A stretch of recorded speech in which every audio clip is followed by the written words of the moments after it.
Maslow spoke to me about and trained me to think about, called self-actualization, is that we have to stop evaluating who we are on the basis of those ego identifiers, and instead begin to see ourselves as divine love, as pieces of God.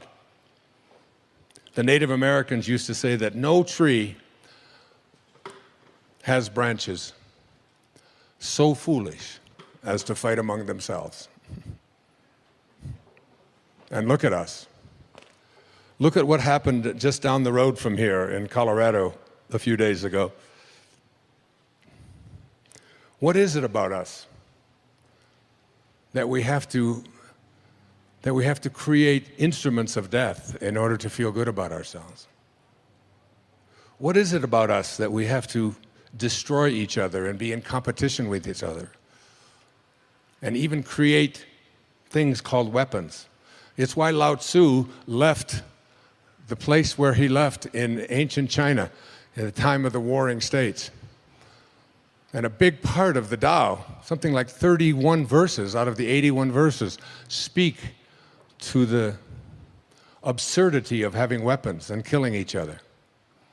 He said that every death in battle should not be celebrated, but should be mourned, because it gives evidence that we have not reached this place and understand what T.S. Eliot was speaking, this place from which we originated, this place to which we shall return.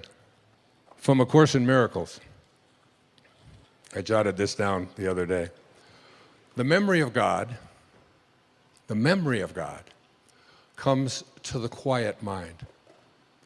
It cannot come where there is conflict. A mind at war with itself remembers not eternal gentleness. What you remember is a part of you, for you must be as God created you. Let all this madness be undone for you, and return in peace to the remembrance of God, still shining in your quiet mind. Coming to know God, it's not about discovering something that resides outside of you. It's about remembering what's inside of you and living from that place.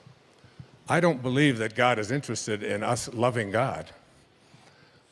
I believe God is interested in us loving each other and figuring out a way to do this regardless. And it's why I pray so hard for the idea that we will have people, especially in this election year, who will stand up and have the balls to say, it's time to stop making these weapons of mass destruction. The idea that somehow in our Second Amendment we are entitled to have weapons that kill 100 people a minute. How far is that going to go? Now they're talking in Syria about using chemical weapons on their own people. Does the Second Amendment provide for us, to all of us, if we want to use chemical weapons to protect ourselves? I mean, how far does this absurdity go? Anyway, that's my rant. I'll get off of that.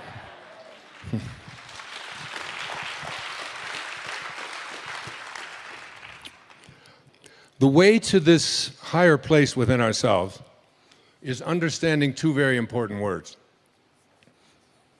These words are the basis for a children's book that I've just done called I Am, Why Two Little Words Mean So Much. The name of God is I Am, that I am. Now, every time you use the name I Am, you are using the name of God. How do you use this name? Do you say, I am sick? Many of you know that I have been diagnosed with leukemia. And I generally start out my talks by saying, I am well. I am perfect health. I am that. I am. That is my affirmation. That is how I live, that is how I breathe, that is how I believe.